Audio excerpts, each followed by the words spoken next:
పంచాయతీ వర్కర్లకు సకాలంలో జీతాలు ఇవ్వాలి.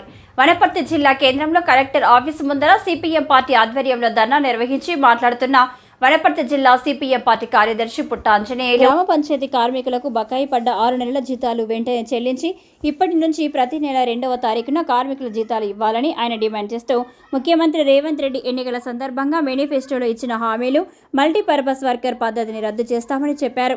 అలాగే కార్మికుల వేతనాలు పెంచుతామని అంటేనే ఆశపడి ఓట్లు వేసి కాంగ్రెస్ పార్టీని గెలిపించారు. కాబట్టి ఇప్పటికైనా మా ఆశలు నిరాశలు కాకుండా బకాయిల వేతనాలు వెంటనే చెల్లించి ప్రతి నెల 1వ తారీఖున కార్మికులకు జీతాలు ఇవ్వాలి. అలాగే గ్రామ పంచాయతీలకు ప్రత్యేకమైన బడ్జెట్ కేటాయించి గ్రామ పంచాయతీ కార్మికులను ఆదుకోవాలని ఆయన డిమాండ్ చేశారు. ఈ కార్యక్రమంలో సిపిఎం పార్టీ నాయకులు, వనపర్తి జిల్లా కేంద్రంలోని గ్రామ పంచాయతీ కార్మికులు పాల్గొన్నారు. చాలా సంతోషం. మేము కూడా మనుషులమే, మేము కూడా ఈ గ్రామ పంచాయతీ కార్మికులకు కూడా మేము మనుషులమే. మేము కూడా తిండే తింటాము. మిగతా ప్రభుత్వ ఉద్యోగస్తులు లేకనే మేము కూడా తిండే తింటాము, అన్నమే తింటాం. మేము గడ్డి తిని బతకము.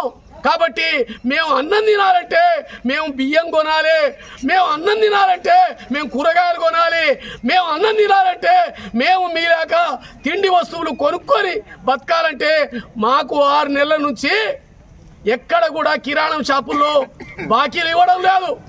కిరాణం షాపుల్లో బాకీలు ఇవ్వడం లేదు. కూరగాయల దగ్గరికి పోతే ఖాతాలు ఇవ్వడం లేదు. మేము ఎట్లా అర్ధాకరితో బతుకుతా ఉన్నాం.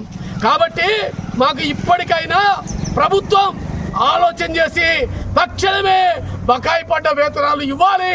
లేకపోతే పెద్ద ఎత్తున రాబోయే కాలం ఉద్యమం ఉధృతం చేస్తామని హెచ్చరిక చేస్తా ఉన్నాం.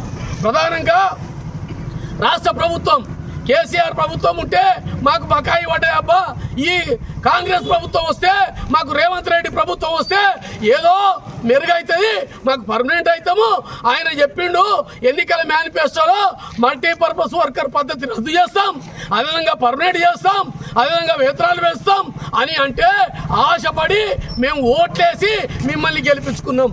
కాబట్టి ఇప్పటికైనా మా ఆశలు నిరాశలు కాకుండా చూడాల్సిన బాధ్యత మన ముఖ్యమంత్రి రేవంత్ రెడ్డి గారి పైన ఉంది. కాబట్టి ఈ గ్రామ పంచాయతీల మీద వదిలిపెడితే గ్రామ పంచాయతీల దగ్గర వాళ్ళతో డబ్బులు లేవు, సర్పంచులు లేరు.